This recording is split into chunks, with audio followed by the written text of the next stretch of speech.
Hey guys, back to Rupa here. Really quick intro. This is our first episode of a 5-part Bhagavad Gita series where we'll be taking you from the beginning to the end of the Gita, explaining the essence for your ears.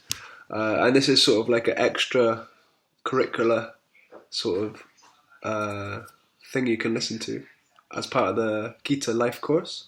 Or if you're just a nice person who wants to hear about the Bhagavad Gita, you're welcome to listen to. So thanks for tuning in, and I'll catch you again. Welcome to the Welsh Yogi Podcast. Vishnu Padaya Krishna Prasthaya Bhutale Srimati Bhaktivedanta Swaminiti Namine. Okay, so in today's session, we're going to go through the context of the Bhagavad Gita and the history of the Mahabharata, which contains the Bhagavad Gita. Yeah, we got both books. If you're watching the YouTube video, that's the Mahabharata. Mm-hmm. That's the Bhagavad Gita. If you want to get a copy of either, Yeah, just send us a message. send if us you a want message.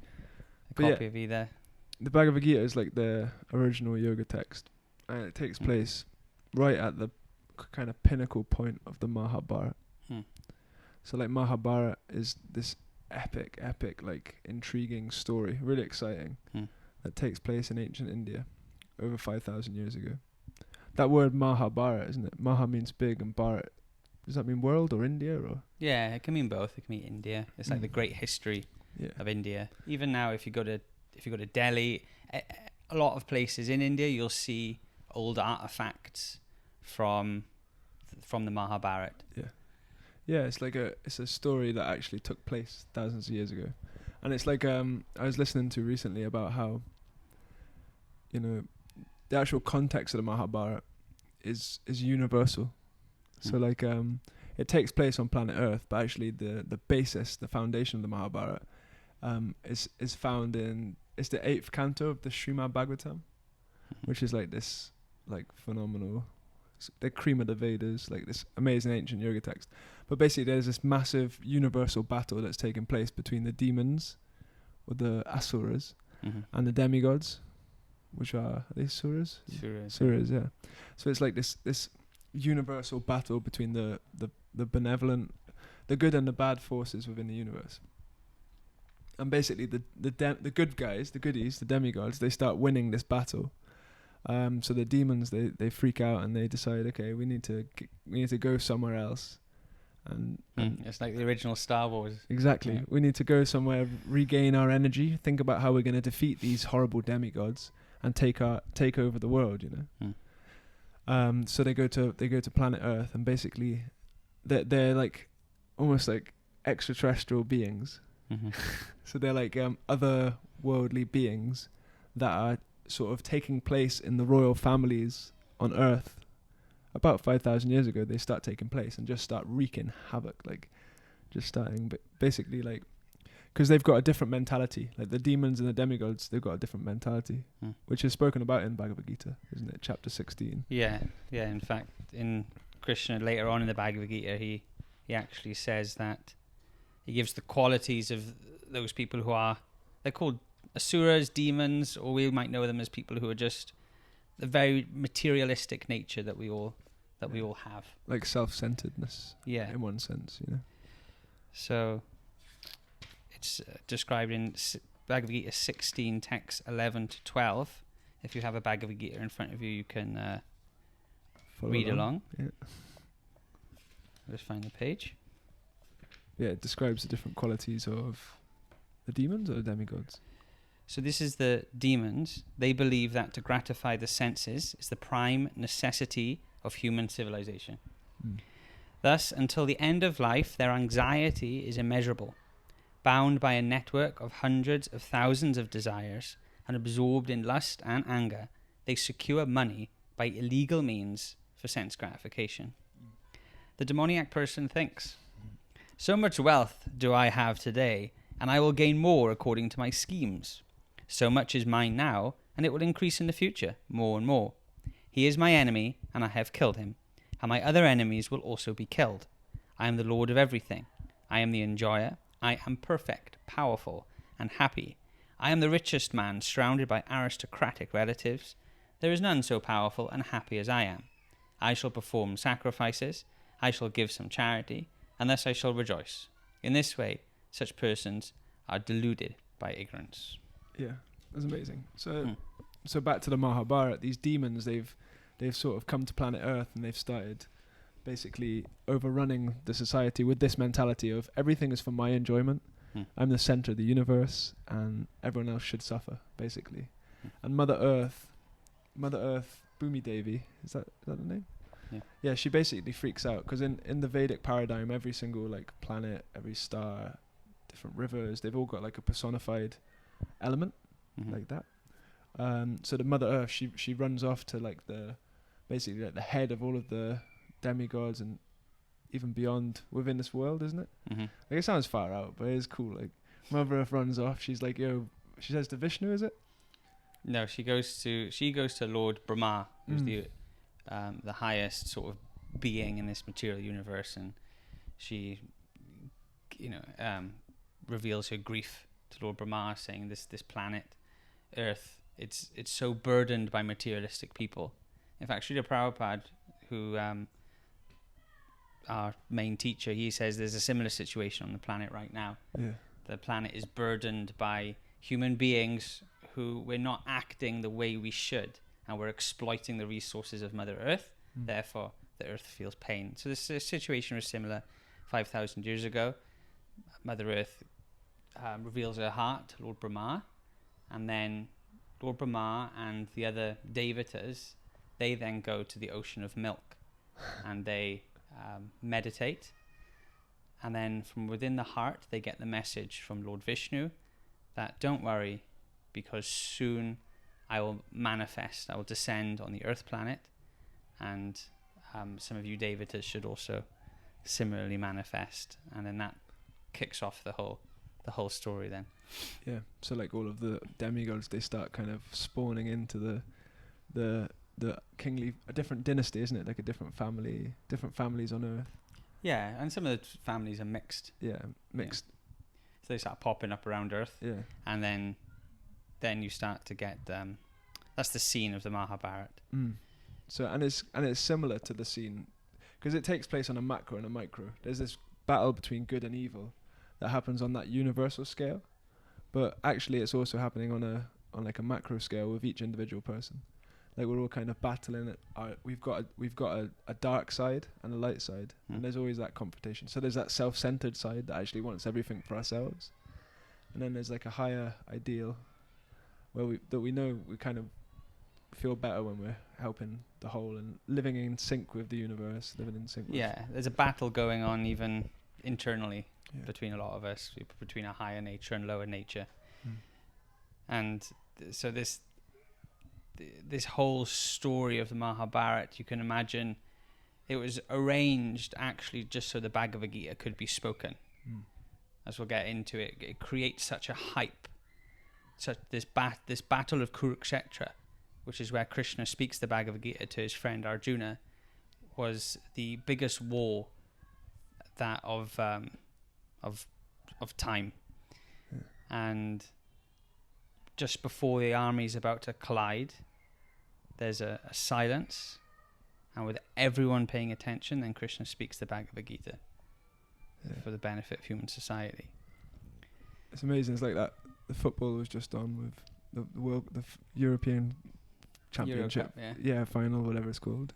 But like the whole world is watching these footballers. You can imagine like when everyone's got their attention, they've just sung the national anthems, they're about to kick off, and Krishna comes and delivers this crazy message. Yeah. So like everyone's absorbed in what's about to happen, so they're more able to hear. And it's similar like in modern day, people love to hear Mahabharata, especially in India.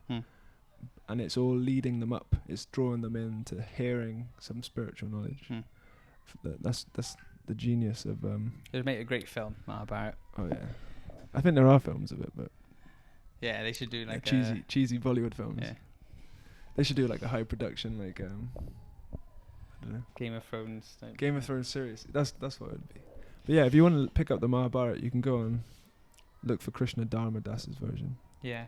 It's really epic. I listened to the audiobook It's on Amazon Audible. Mm.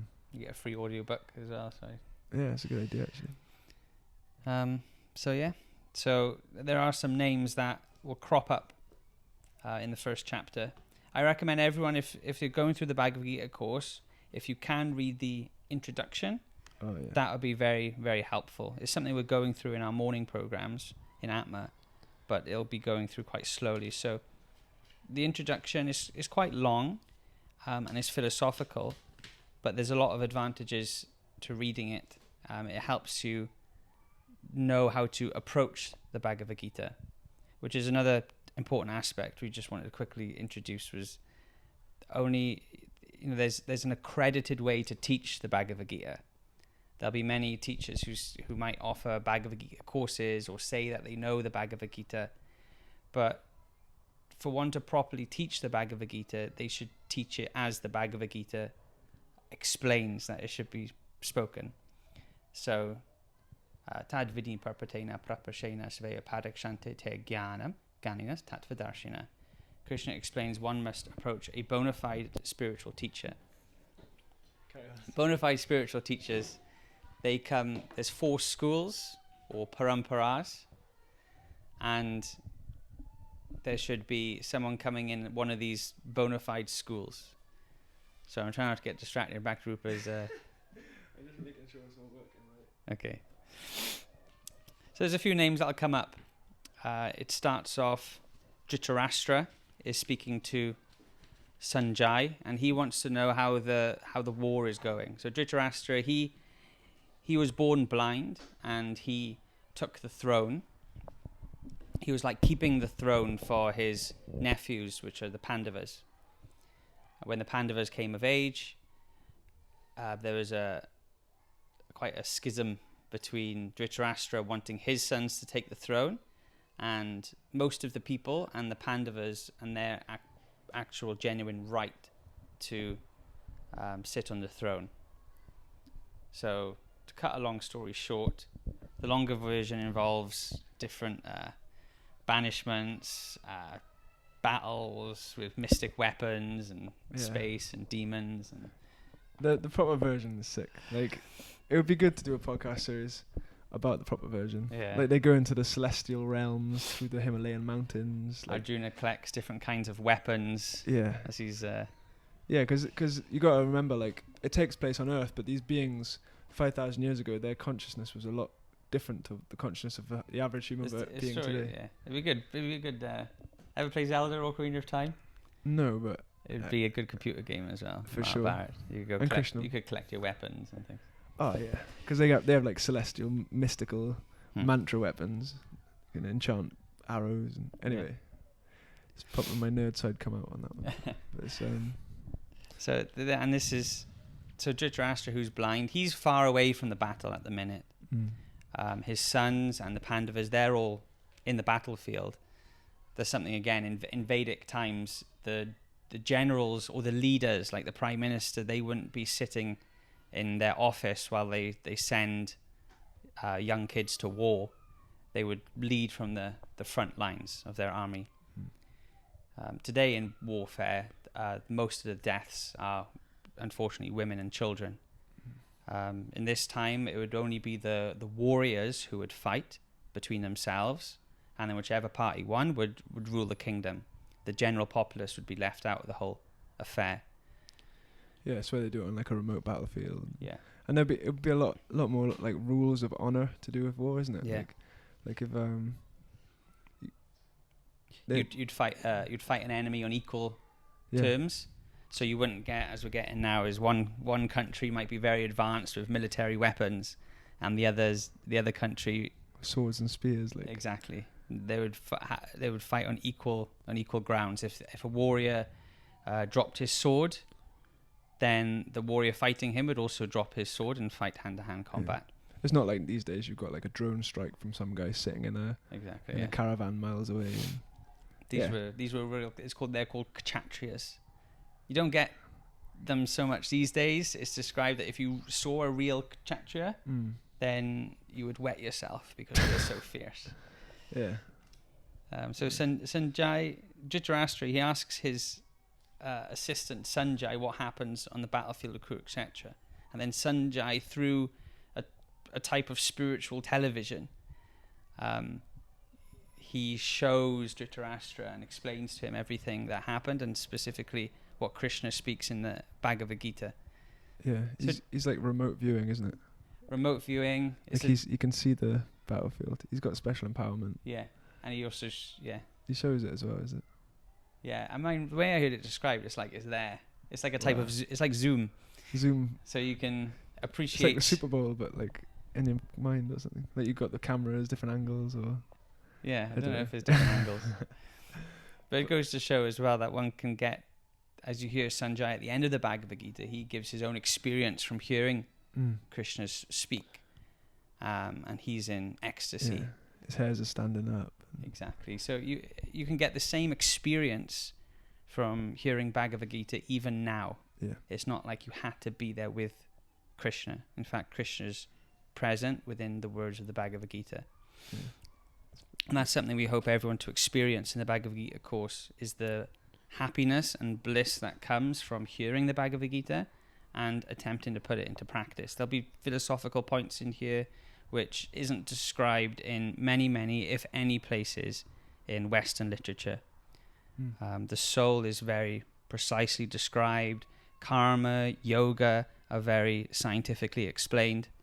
Yeah. And one can practically put it into practice in their life and reap rewards and benefits. Yeah.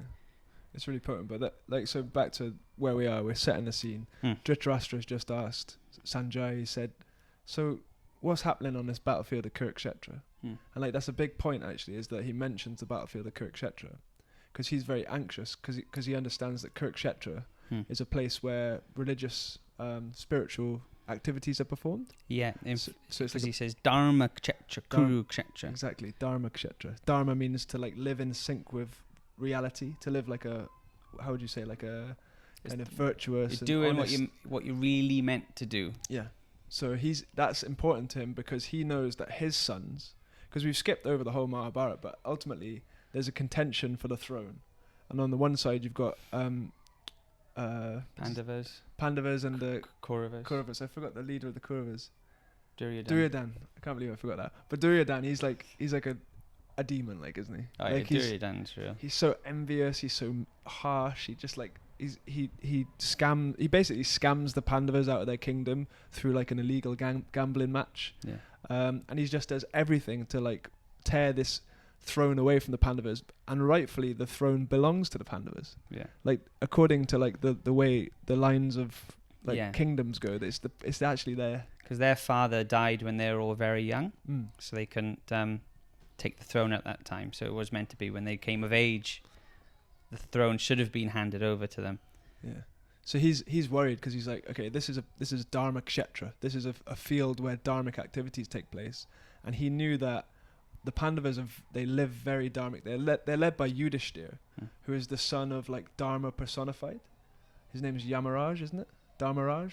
Yeah. Dharmaraj, Yamaraj, same name, different name, same person. But like ultimately Yudhishthir is so he'll like because Dharma a lot of times it means sacrificing something in the short term to get to be rightful in the long term, you know.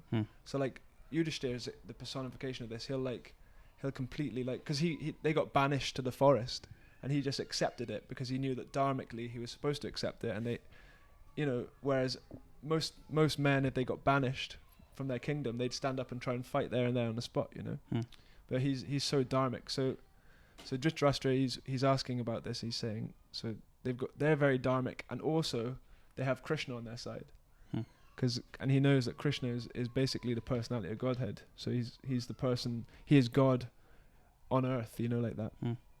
So it's a big concern for him because his sons, very adharmic, demoniac mentality, are fighting the angels, the demigods, on the field of religion. So like it plays a big part. Because Dhritarashtra knows the principle of they know the way the world works. Like even the villains of the Mahabharata, they still believe in karma, next lives, things like that.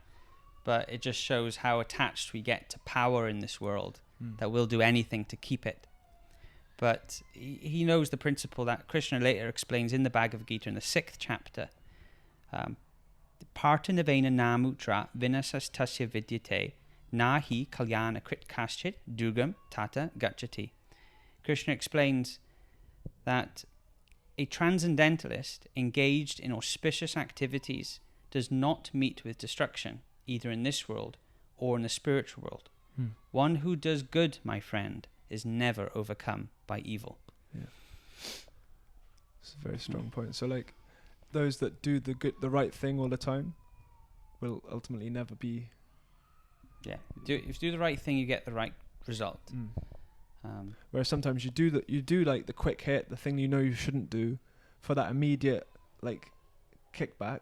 You know what I mean? Whether it's like taking some drugs or getting drunk off your face or whatever. You know long term it's going to hurt you, but you do the short term, let's just get drunk and just forget about it. Do you know what I'm saying? So it's like if you're living dharmically, if you saw the bigger picture, you'd maybe think, okay, maybe it's not worth doing this right now because long term it's going to hurt me. You know? So. And I think that's why Bhagavad Gita is the culture of the intelligence. Sorry, I got to do this again. So I think Jordan Peterson, he explains in I listened to a talk, but I thought it was an interesting principle. He's a psychologist, I think, and he talks about you're bartering with your future self. Yeah. You know, what you give up today will help you reap rewards in the future, and what you exploit today might, be detrimental to your future self. And we experience that all the time when you're in university, you're studying for some exam, or if you want to be some high-powered position, you'll have to perform austerity in the beginning. Your friends will say, do you want to come out to party? And you have to be like, no, I'm studying. So we do that anyway. We sort of are aware of that principle, and that's also the principle of dharma, that I may have to perform some sacrifice today, but I will reap benefit in the future. Dharma artha kama moksha, isn't it? Yeah. Something like that. So dharma, anyway, that's the whole aside. Well, yeah, but one important point on this is that Bhagavad Gita, what Krishna is trying to tell us is even to go above dharma, even to go above doing good things and getting good reactions in this world. Krishna is trying to help us understand that the real perfection of life is to uncover our original love for Krishna, which is the original love of the soul. And Krishna will go through different kinds of yoga. He'll go through different kinds of steps. There'll be different lifestyles that one can take up. But ultimately, the conclusion of the Bhagavad Gita is that Krishna wants us to achieve self-realization. Again, this is sometimes misunderstood. The meaning, sometimes you'll hear the meaning of the Bhagavad Gita is just to do your dharma or just to do your work. But it's much more than that. It's more than it gives them. Krishna is trying to give a more spiritual purpose to our lives. Yeah, ultimately means elevating yourself to a point where you can let go of all material kind of things, like fruitive activities. Let go of it all and just surrender. Just give it up. You know what I mean? You surrender your heart. You still act in this world. Like Arjuna he had a family. He was a warrior. In fact, he wanted to run away to the hills. That's where we're at now, isn't it? Yeah, Arjuna so we're at the battle. Yeah.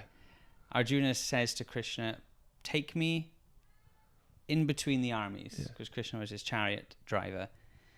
Take me in between the armies so I can see the other side. I can see these people who I'm meant to take arms up against. Chapter 1, observing the armies. Exactly. Yeah. So he goes to observe the armies. Yeah. And Arjuna sees his family members, his teachers, his friends. And when he realizes that his brothers, so to speak, not his immediate brothers, but in Vedic culture as well, we have to understand is that the family is so much more important than, at least in Western culture, we have our nuclear family, but there your cousins would be referred to as your brothers, your uncles would be referred to as your fathers also. And so when Arjuna saw this, he had a real mental breakdown. Tears were in his eyes, his hands were shaking. He dropped his bow and he said to Krishna, I cannot fight. I cannot do this. this is wrong, and he gave different reasons why this is wrong that we'll go through in the class. Yeah.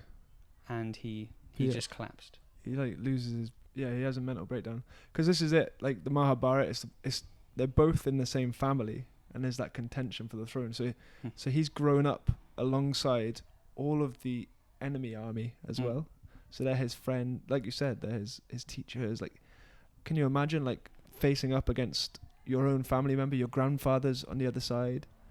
So like, that's I guess the first kind of point for him, isn't it? That's because Krishna kind of straight away in the next chapter he kind of starts slashing away his... Yeah, he said, Ashocha nan vashoshas tvam. Those who are wise, they lament neither for the living nor the dead. But Krishna he explains it a lot more.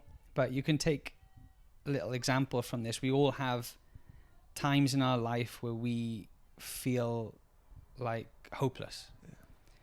Arjuna was in such a similar situation. He saw everything as hopeless. Everything was bleak. There was no options for him.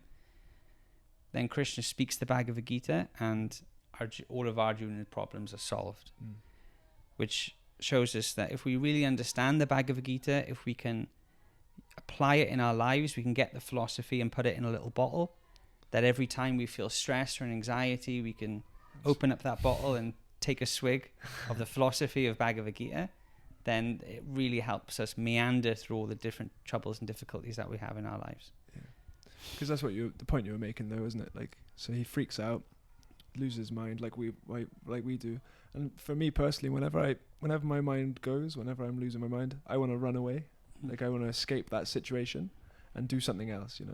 And this is exactly what Arjuna says. He says, I want to run off. I want to go to the forest and just meditate and just like kind of denounce this whole battle, denounce the world. Because the battle is, like we described, it's the battle of life. It's the battle between good and bad. It's reality. That's basically what Arjuna is trying to run away from. And Krishna just says, look, mate, you're a warrior.